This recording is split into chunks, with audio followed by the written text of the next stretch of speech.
Tuesday's here. How we all doing? You have some energy out there? Can you hear me? Yes, sir. All right. We got our technical stuff. Tuesday's here. How we all doing? You spoke too Energy soon. out there? Can you hear me? There we go. Get rid of that. A little echo in there. Well, I'm ready. I'm excited. I got a great workout in here. I got my coffee going.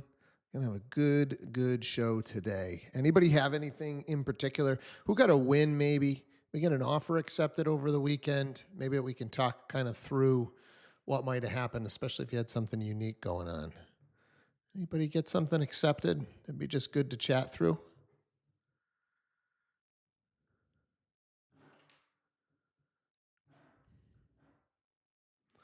We can get right into my social share that I had from yesterday, which is really interesting and just a good way to kind of break down how I think you guys should be thinking about this stuff. So let me see if I can get this teed up for you to share.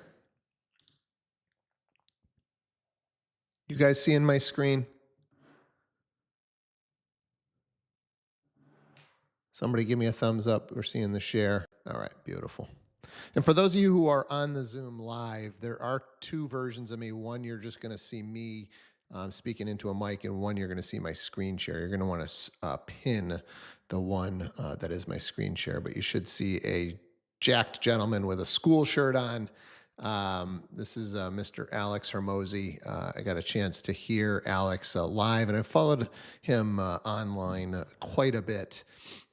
Just an individual who kind of came from nothing, was down to his last couple of dollars, built up a gym business actually, still takes his physical fitness pretty seriously, but basically shared his journey of building the gym business. What did he do on social media? What did he do for reaching out, etc., and has turned it into a business. So he sold the gym business and now is an investor in other people's small businesses. But his way of building his social media presence is just by giving stuff away for free online, sharing and teaching what worked for him in building his businesses. So what I wanted to play for you is the next video. Hopefully it'll be the next slide, which is Sharon interviewing Alex about how he did what he did. So let's see if we can take a listen, and hopefully you guys hear the audio. Agents one piece of advice related to brand. You guys hear that audio when I share it? We're good. And then content, something like they could write and put on a sticky note in front of their computer. What would be something that you would say? This is going to be a little bit aggressive, but that's kind of my vibe, is that violence is the answer. It's just brute force. If your expectation is that nothing will be given to you, and that anything that is given or any lucky break that you do get is exactly that, which is a lucky break, but you expect that you're going to be the one who's going to have to force every single thing that you want in your life into existence, I think you'll be significantly better positioned to win. My personal brand has been absolutely built with violence. It has not been like this. People are like, oh yeah, it's blew up. I'm like, yeah, I also made 35,000 videos. Around, the 12,000th video, if someone's like, oh, this is working, it's like, yeah, this was forced into existence through will. If you could give the real estate agents one piece of advice related to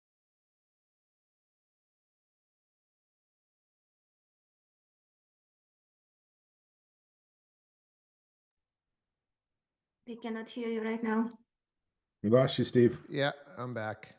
I gotta fix one thing here, though. All right, I wanted to share that because it's a kind of the story of what I've done. Like, I don't feel like I've had any magic bullets. I've just been aggressive for 20 years, and I know people don't want to hear that that's what it takes, but that's what it takes. You just got to be day in, day out, not amazing at anything. Just show up every day. And it's no matter what part of your life that you're working on, right? Whether it's business and you're just every day making a few phone calls, sending a few texts, reaching out, or it's your relationship, just trying to be a little bit better husband every single day, never been a great husband, never saying I know it all, but just trying to be a little bit better every day, trying to learn every single day. It's just been brute force for me. But I've never used that term. It's just been violence, right? But that's kind of what it's been, just day in, day out of just trying to get that 1% better. And the problem is you don't see the results in real time. You don't see yourself becoming a better father, a better husband, a better real estate agent, right? But I promise you, if you're doing the work every single day, you can look back in a year or 2 years or 4 years and go, man, I'm actually pretty decent at this. So I don't know, just we get a lot of agents that struggle out of the gate. Man, I'm putting in the reps, I'm not getting the results. You've been putting in the reps for so little time. And we've had agents that, they don't sell anything for 6 months and then they're selling 2 houses a month. So I don't know. This was what I was going to share yesterday when Linda kind of came out with her. We met these people 2 years ago or whatever it was. Like, that's the business. You just don't know when this stuff is going to come back around. So I don't know. What are we thinking? I'd love to hear from somebody that can kind of speak to that's been me and I'm here and believe what Steve's saying, or you know what, I'm in the rut. I feel like I'm putting in the reps and I'm not getting the results. Martin. I feel like like those deals that just go super smooth, they're great, but you don't appreciate them. Were the ones where you have to fight for something, you appreciate it more. If that makes any sense. Like the stuff you grind for, you just appreciate more at the end of the day because you put in the reps, you did everything, and you see the results. I mean, to me, there's almost, let's put it this way.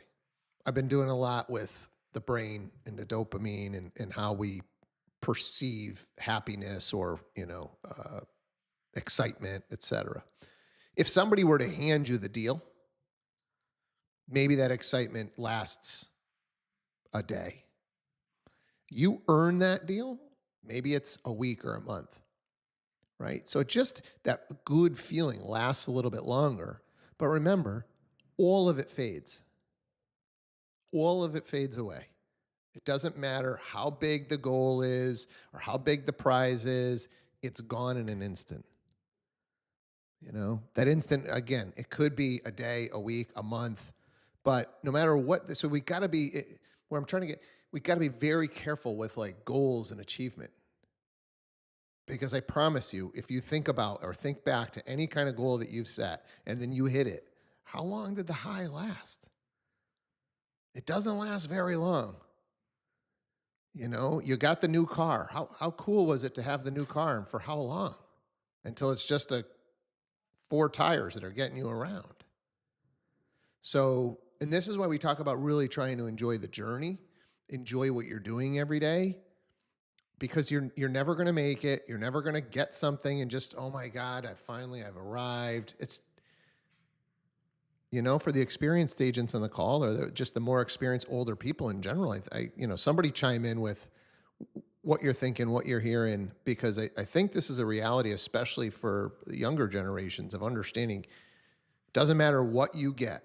It's never going to solve any problems.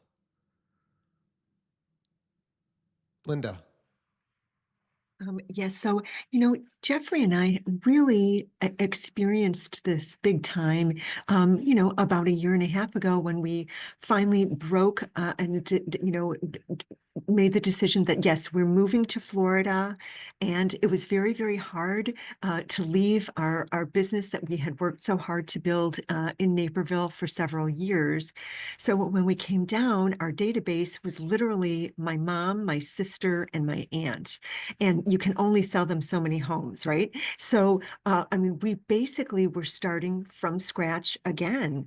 And it was a very dry season when I say we were not thriving in real estate. And it was all about the grind. It was all about putting in the reps. And every day just didn't seem to be producing anything.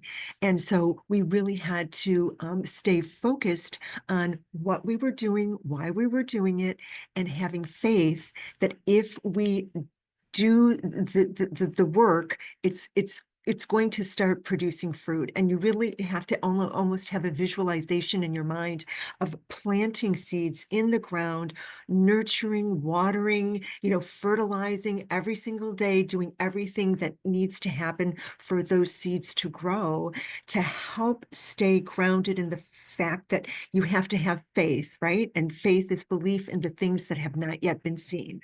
That's what it is, right? And so, and the way that I really approached it so that we could stay happy was to stay grounded in gratitude every single day. Get up first thing in the morning, get out my gratitude journal, and look at all of the amazing blessings of our life. If you start with the right mindset, and that being one of gratitude for all of the beautiful gifts that have been bestowed upon you, and they are everywhere, then you can stay on top of the dry season. But you have to be very intentional about it. Otherwise, it is easy to get discouraged and feel like, well, I'm putting in all of these hours and we're not seeing fruit. Right. And so you have to do the things that are healthy and helpful. Go to the gym, do your workouts, do the things that are good for your body, do the things that maybe just like going to the gym, you do, your reps, you don't come out looking like you're going to be on the cover of the fitness magazine today. And it's one of those things that's tough for us because we are in this society that wants instant gratification. Everything is at our fingertips. If you don't have the computer giving you every answer you want in 2.3 seconds, you're like, oh my God, what's wrong with this machine? You know what I mean? So you really have to be so hyper intentional about staying focused on what you are doing and having faith that it's going to produce fruit if you do the right things consistently over time, and just do it and stay grounded in gratitude for all that you have. That's what gets you. And now this year, Jeff and I are having a beautiful year and in abundance, because we had that season of planting. Yeah, that's why I just say you got to enjoy this job. If you don't, right, when it's grinding, like for me, grinding was, okay, I just got to go out and do a few more things, right? I got to just, at the gym today, I'm going to have to just be a little bit more social. I'm going to have to talk to one or two people when I go to the gym. And then I'm going to have to get into another group, right? Maybe I'm going to have to go join a, running club or a book club or a yoga class or, right? So when you're struggling, if this is the business that you love, what are you going to go do to put you in a position to go have more conversations? So if you don't love going out into public and getting involved in conversations, it's going to be a long business, right? We run a leads team here, which is kind of like an amplifier to get you started, but it's not the long-term answer. You've got to love going out into public and meeting people and having conversations. And so when I say like enjoy the journey, that's what I'm talking about. If you're a person that loves to do those things, this doesn't work. There might be some dry spells. There's going to be some months where you don't sell as many houses, but you're just going about your day. You go to the gym, you talk to some people there. You go to the coffee shop, you talk to some people there. Maybe you go out for lunch, you talk to some people there. In the afternoon, you do something else. You talk to a couple people there. You can't do all of those things and not do business. So if that's just what you enjoy, it just makes this business a lot easier. And I want to make sure, we're very clear on what it takes to be successful in this business. If you're, a little bit quieter, then okay, right? So we've got some people, I'm not going to call out, but I've got one person in particular that I'm thinking about in the call that is not that, but that has been a stalwart in the business for a long time.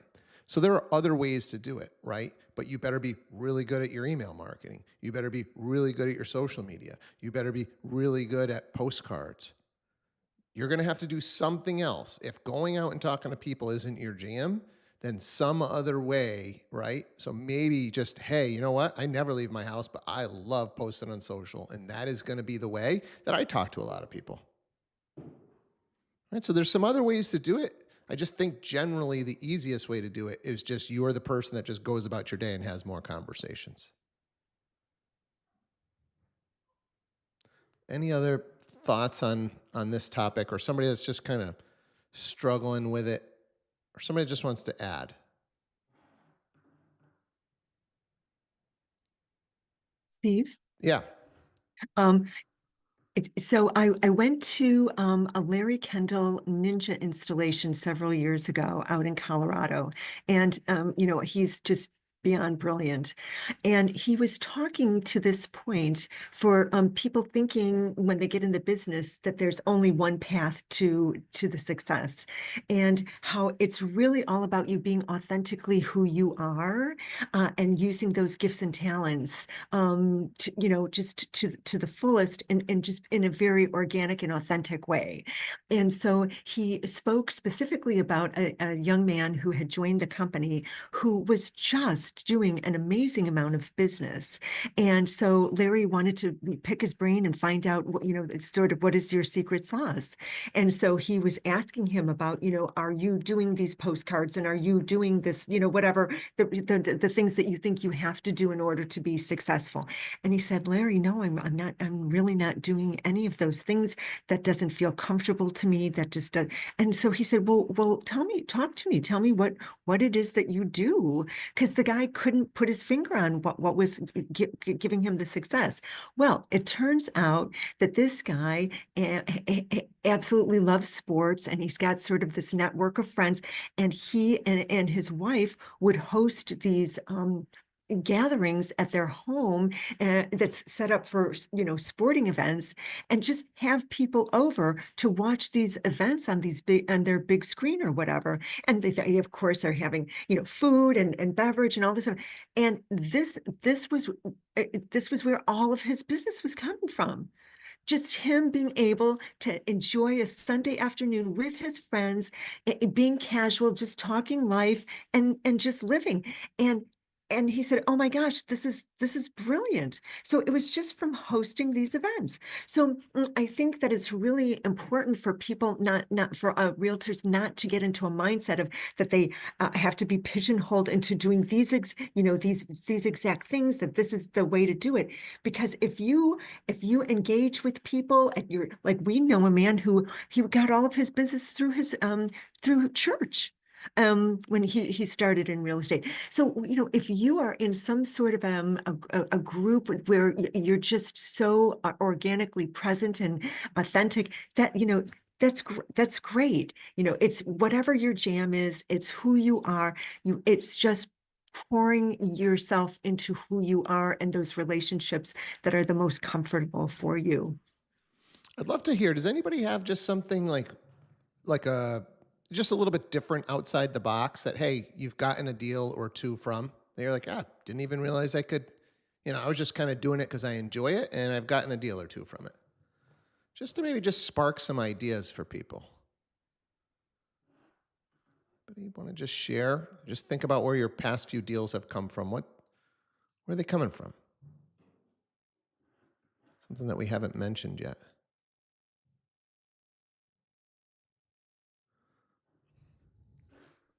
Can I chime in, even Yeah, though I'm not Kate. an intern? Because I mean, I get deals too, right? I have sweatshirts that say Garvey Law, hats, things like that.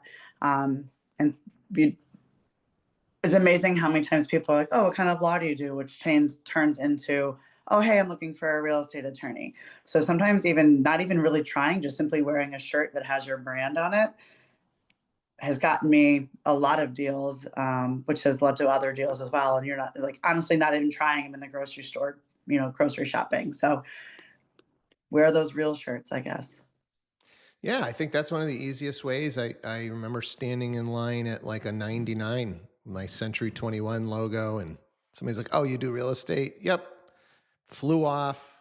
I thought I'd never heard from the guy. I gave him a business card, didn't get his number, critical mistake, and a guy actually called me back. So um, it just sparks up. I was at the gym the other day wearing my real stuff. The new guy in town, he had just moved from California. His best friend is with Real.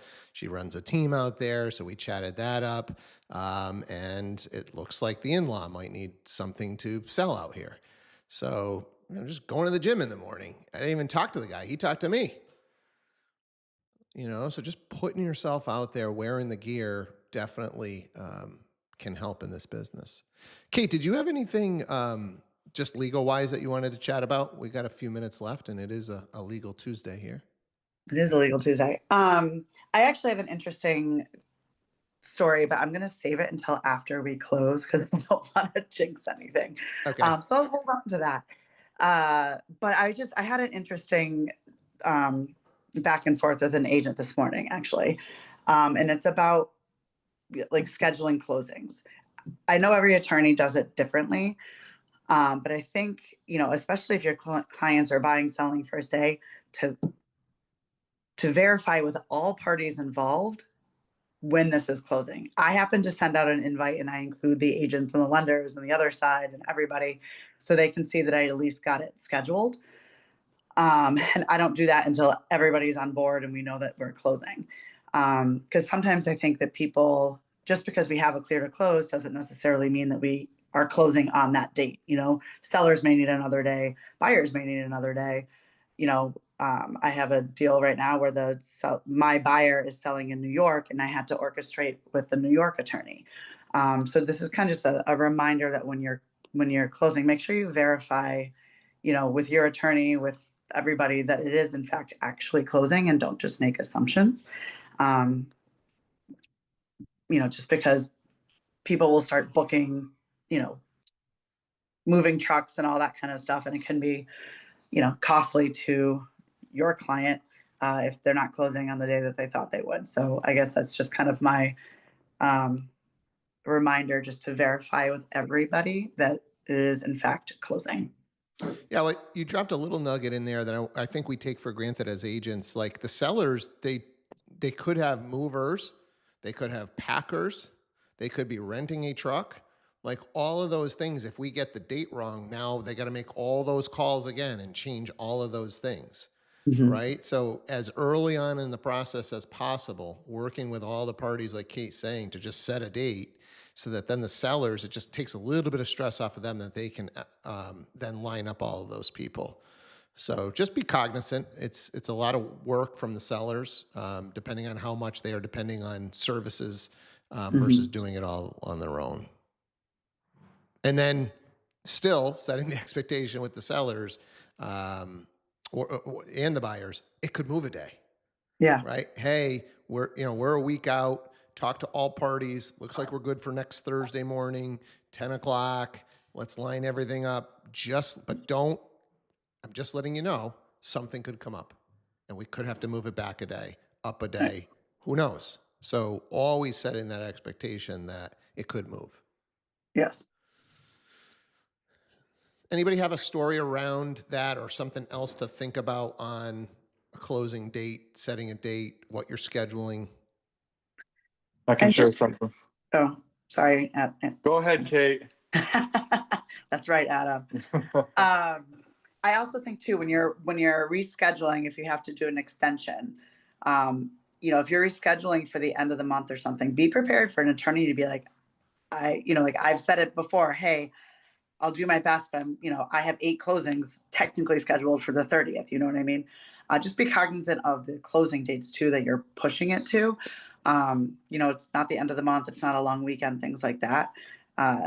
Just because, we're busy too. And although we want to accommodate everybody, we can't always, especially if it's towards the end of the month, because as we know, the end of the month in real estate is a little crazy. My advice around that one, and then I'll let you go, Adam, is Thursdays versus Fridays. That way there, because the worst thing is you're scheduled for a Friday, it doesn't happen, and now the weekend gets lost, and now we're moving it to a Monday. So I always liked Thursdays. So that way there, if we do have a delay, it gets pushed to Friday, and I still can get my clients in for the weekend. So just something to consider there. Look at the calendar, look at holidays, etc. Go ahead, Adam. Yeah, just don't pick Thanksgiving as a Thursday. In all seriousness, though, definitely watch out for those 3-day weekends, and don't assume that the attorney can move it a day, right? So like Kate said, if she's got 8, getting that 9th closing in could be a big deal. But where I was going was, I am definitely, I would probably make a t-shirt. I am the pessimistic realtor. And I never say it's a closing day. I say it's the date we're all shooting for, and I can pretty much guarantee you it's going to change. Right? Guess what happens if it doesn't change? You look like a hero, and if it does, you set expectations properly. So I tell clients, the sellers, it will change, right? Because it's probably going to. But the big thing with the moving trucks is I let them know, hey, one of the most important questions you can ask the moving company is, how much is the overnight storage fee? Right? So what can happen is, right, it's supposed to be closing day. Let's say you did it on a Friday, they load up your truck, they do the walkthrough, everything is good, and there's some kind of final quality assurance check at the lender, and now you can't close, right? I've heard prices as much as $500 and $750 a night to literally keep that truck of your seller's belongings overnight, in their facility, right? So just something to be aware of is, number one, how flexible are you when I need to change my date? And number two, if closing gets delayed a day, what's the deal with holding my contents, right? So just wanted to share that story because $500 a night adds up quite fast. Anybody want to chime in? Anybody have a client recently you personally used one of these storage boxes? Where you get the box and then they move it for you, so you just load the box. Anybody want to chime in on that as an experience versus the moving truck? I mean, I can chime in personally. Yep. When I moved, we got it wasn't a pod, but a similar thing. And that actually, as the seller, helped me because I had it for, a few weeks so I can move things as I was cleaning out rooms and whatnot. It helped actually make my moving experience a lot less stressful. I think the one thing that I've experienced as an attorney with those is, if things do get moved, where do you put this pod, right? 9 times out of 10, you can draft a hold harmless that says we can leave the pod in somebody's driveway, kind of thing. But sometimes that's not allowed. So that's just something to think about too. What do we do with the pod if things get moved? But I do think that they're useful. Anybody else want to just share an experience with a pod? Hey, my clients gave me this feedback, or I just have this feedback, or just something to keep in mind, or here's a good use case for it, or here's when not to use it, or here's what else can go wrong with it.